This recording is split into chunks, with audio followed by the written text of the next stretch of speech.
रात को 11-12 बजे वहाँ ड्रिंक कर रही हैं, गाड़ी में बैठे हुए सिगरेटें पी रही हैं, तो मैम उसका हम क्या करें? हमें उस चीज़ की समझ, रात को 12-1 बजे तो लेडीज छापा मारो, तो मैम अगर हम लड़की को कुछ कहते हैं तो मैम वो कंप्लेंट के ऐसे अभी हमने एक बात बोली,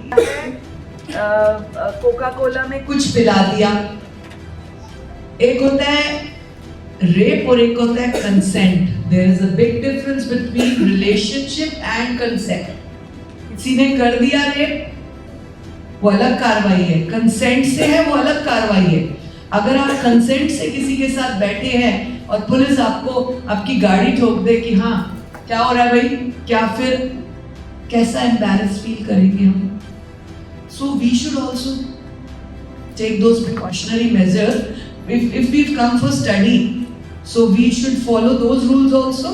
But anyways, I got your point. University की लड़कियां हैं और ऐसे कंसेंट से बैठी हैं तो nobody is जिम्मेदार for it. लड़कियां बैठती हैं, लड़के बैठे हुए मैम सिगरेट पी रहे हैं वहाँ पे, मतलब ड्रिंक कर रहे हैं, तो फिर हम अगर उनको टोकते हैं तो वो फिर उल्टा हमें बोलते हैं क्या ये हमारी पर्सनल लाइफ है, आप हमें क्यों बोल रहे हो? तो मैम उसके लिए पुलिस क्या करे ना। पंचकुला में बने national institute of fashion technology यानी कि निफ्ट के कैंपस को लेकर एक बड़ा खुलासा हुआ है। हरियाणा राज्य महिला आयोग की टीम कैंपस में छेड़छाड़ की एक शिकायत की सच्चाई जानने पहुंची थी। महिला आयोग की अध्यक्ष रेनू भाटिया पुलिस से छात्राओं की सिक्योरिटी के बारे में बात कर रही थी, तभी प्रोग्राम में मौजूद एक महिला पुलिसकर्मी ने उनसे जो सवाल किया वो वायरल हो गया। वहीं महिला पुलिसकर्मी का सवाल सुनकर पहले तो महिला आयोग की अध्यक्ष रेनू भाटिया हैरान रह गई। फिर उन्होंने प्रोग्राम में ही मौजूद छात्राओं से इस बारे में पूछा तो 2 स्टूडेंट्स आगे आई और कहा कि अगर हम अपने दोस्तों के साथ शराब सिगरेट पीती हैं तो इसमें गलत क्या है। इस पर भाटिया ने छात्राओं को समझाते हुए कहा कि बेटा वे ऐसे में लिबर्टी लेते हैं, ऐसे ही हालात में आगे चलकर अपराध की घटनाएं होती हैं, जिसके बाद पुलिस और आयोग की जिम्मेदारी बन जाती है।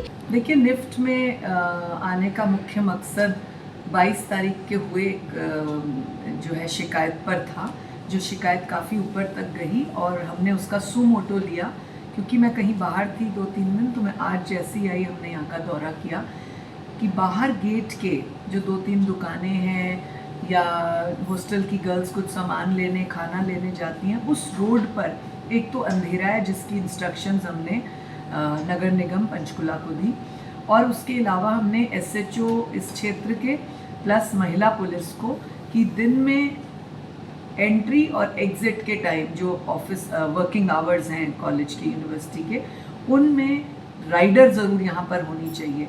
इसके अतिरिक्त जो यहाँ का गर्ल्स हॉस्टल है उसमें शाम को एंट्री पॉइंट तक, चाहे इनका 10 बजे समय है चाहे 11 है, जो भी इनका समय है, तब यहाँ पर राइडर और महिला पुलिस रहे ताकि बच्चियाँ सेफ एंटर कर सकें और उसके बाद कोई इधर एंट्री ना करे। तो इन 2-3 चीज़ों का हमने ध्यान रखा जो सामने शिकायत आई। मैम कई लड़कियाँ भी आपसे मिली और उन्होंने कई समस्याएं भी बताई यहाँ पे अपनी। देखिए, बेसिकली गर्ल्स को जब हमने काउंसिल किया, जब हमने एक छोटे से सेमिनार के रूप में उनके साथ बातचीत की 1-to-1, तो उसमें उनके प्रश्न निकले क्योंकि फर्स्ट ईयर सेकेंड ईयर की बच्चियां हैं तो वाजिब है वो सेफ्टी को लेकर प्रश्न पूछेंगी और हमने उनको काफ़ी डिटेल्ड बातें की। हमने उनको 112 के बारे में बताया, पिंक के बारे में बताया और साथ में हमने आदेश दिया है महिला पुलिस को और लोकल एसएचओ को क्षेत्र के कि वो जल्द ही एक सेमिनार यहाँ आयोजित करें जिसमें वो इन बच्चियों को cyber crime around the university या जो भी साइबर क्राइम होता है बच्चियों के साथ, इसके अतिरिक्त जो हमारी फैसिलिटीज़ हैं पुलिस की कि अगर बच्ची के साथ कोई बात हो या घटना हो या उसे कोई भय हो तो वो इमीडिएट कैसे और किसको कांटेक्ट करे, तो ये सारी चीज़ें बताने के लिए भी हमने इन लड़कियों के लिए क्लास का सेमिनार का आयोजन करने को कहा है। तो छेड़छाड़ वाले मामले में भी कुछ आदेश दिए मैम जांच के, जो लड़की के साथ छेड़छाड़ हुई थी उस पर क्या कार्रवाई हुई? वो मुझे एसएचओ ने मेरे को बात की, परंतु हमने बच्ची को और उसके पिता को अपने साथ मिलने के लिए कहा है। छठ के वजह से वो कहीं बाहर गए हुए हैं, जैसे ही आते हैं उनके साथ समय लेकर बात करेंगे। ये तो मामला इस लड़कियों के ड्रिंक करके आने की भी हॉस्टल में बात चली है, तो ये संस्थान की ओर से ऐसा क्या किया जाए कि माहौल खराब ना हो, दूसरी लड़कियां उनसे डिस्टर्ब ना हो? जो लड़कियां जिस प्रकार से जी, ड्रिंक करके हॉस्टल में आ रही इस हैं विषय रात पर काफ़ी डिटेल चर्चा हुई। हर एक का अलग अलग मत था। बच्चियां आजकल अभी नई बच्चियां हैं तो उनको अभी काउंसिल करना बहुत ज़रूरी है।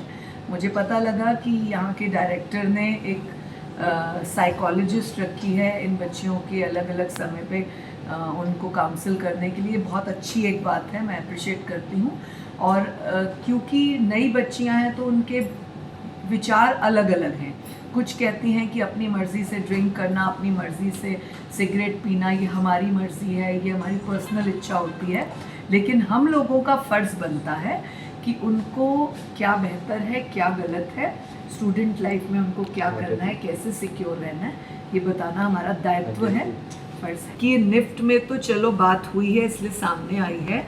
ये सिक्योरिटी राइडर्स, पुलिस की गाड़ी, हॉस्टल के बाहर गेट तक, जब तक एंट्री पॉइंट ख़त्म नहीं होता, टाइमिंग्स 10 बजे 8 बजे जो भी रात का इन्होंने रखा है जिस भी हॉस्टल ने, तब तक वहाँ पर पूरे हरियाणा में ये लागू हो, क्योंकि सिक्योरिटी पूरे हरियाणा में बेटियों को चाहिए।